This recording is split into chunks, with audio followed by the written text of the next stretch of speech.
नमस्कार, मैं श्रीराम शिंदे विश्व शांति दर्शन में आप सबका स्वागत करता हूं। आइए देखते हैं आज का न्यूज मैगजीन जो अच्छी और सकारात्मक खबरों से भरा है। लेकिन शुरू करने से पहले एक नजर आज की सुर्खियों पर। दुबई में आईआईटी का डंका। भारत की पहली मोबाइल जैव सुरक्षा प्रयोगशाला। जल्द ही इंजेक्शन की जगह इंजेक्टर गन। ड्रोन से होगा खाद का छिड़काव। वॉलरस को मिलेगा तैरता हुआ सोफा। पहली बार देश के बाहर खुलेगी आईआईटी की शाखा। लेते हैं ज्यादा जानकारी। भारत की सर्वश्रेष्ठ शिक्षण संस्थान इंडियन इंस्टीट्यूट ऑफ टेक्नोलॉजी की शाखा अब संयुक्त अरब अमीरात में खुलेगी। ये पहली बार होगा जब आईआईटी की शाखा की स्थापना भारत के बाहर किसी दूसरे देश में की जाएगी। दुबई में नए आईआईटी की स्थापना भारत और यूएई के बीच मुक्त व्यापार समझौते के तहत होगी। दोनों देशों ने इस व्यापार समझौते के लिए औपचारिक बातचीत सितंबर 2021 में शुरू की थी। भारत और संयुक्त अरब अमीरात के बीच कॉम्प्रिहेंसिव इकोनॉमिक पार्टनरशिप एग्रीमेंट व्यापार समझौता 18 फरवरी 2022 को हुआ था। इसके तहत दोनों देश सांस्कृतिक परियोजनाओं, सांस्कृतिक आदान प्रदान और प्रदर्शनियों को बढ़ावा देंगे। भारत में 23 आईआईटी हैं। ये संस्थान भारत सरकार की तरफ से स्थापित किए गए राष्ट्रीय महत्व के संस्थान हैं। 2021 तक सभी 23 आईआईटी में स्नातक कार्यक्रमों में सीटों की कुल संख्या 16,234 थी। आईआईटी में शिक्षित इंजीनियरों और शोधार्थियों की पहचान भारत में ही नहीं पूरे विश्व में है। देश में आईआईटी का पहला कैंपस बंगाल में खड़गपुर में खुला था। देश की पहली चलती फिरती जैव सुरक्षा प्रयोगशाला का उद्घाटन नासिक में हुआ। आइए देखते हैं।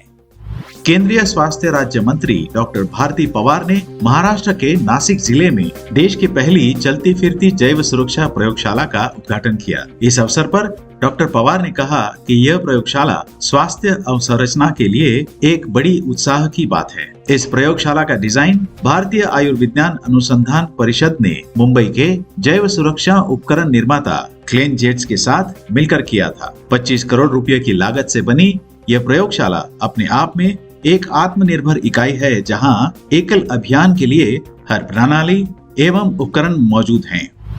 अब वैक्सीनेशन के लिए इंजेक्शन का नहीं, आधुनिक इंजेक्टर गन का होगा इस्तेमाल। देखते हैं क्या है यह आविष्कार।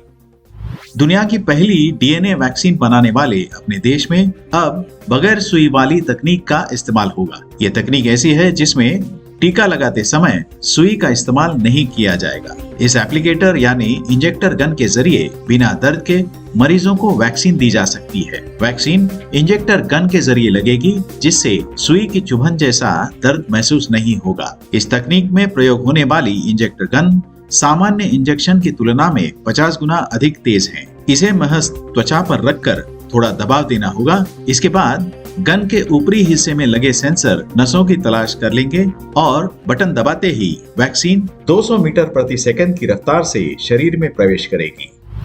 किसानों को अपनी फसल पर खाद छिड़कने के लिए अब खेतों में जाने की जरूरत नहीं है। ये काम अब ड्रोन भी कर सकते हैं।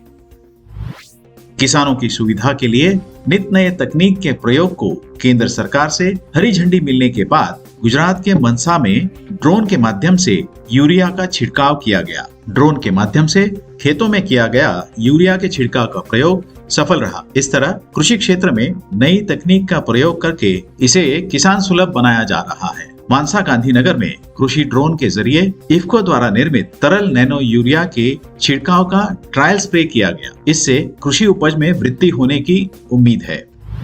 आर्कटिक महासागर में एक वॉलरस को आराम करने के लिए मिलेगा तैरता हुआ सोफा। जानते हैं क्या है ये अजीब योजना। वैली नामक एक वॉलरस आर्कटिक महासागर में नाविकों के लिए बड़ा सरदर्द बना था। अब उसके लिए महासागर में आराम करने के लिए एक तैरते हुए सोफे का प्रबंध किया जाएगा। ऐसा इसलिए किया जा रहा है कि वैली को महासागर में तैरती नावों में चढ़ना बेहद पसंद है। इस चक्कर में अब तक 2 नावें डूब चुकी हैं। इस प्रकार की घटना को दोबारा होने से रोकने के लिए सील रेस्क्यू आयरलैंड नामक संस्था ने ये अनोखा रास्ता ढूंढ निकाला है। उम्मीद की जा रही है कि सोफा मिलने के बाद ये वॉलरस आने जाने वाली नावों पर चढ़कर उनका नुकसान करना बंद कर देगा। इसी के साथ आज के न्यूज मैगजीन में यहीं पर रुकते हैं। देखते रहिए विश्व शांति दर्शन। नमस्कार।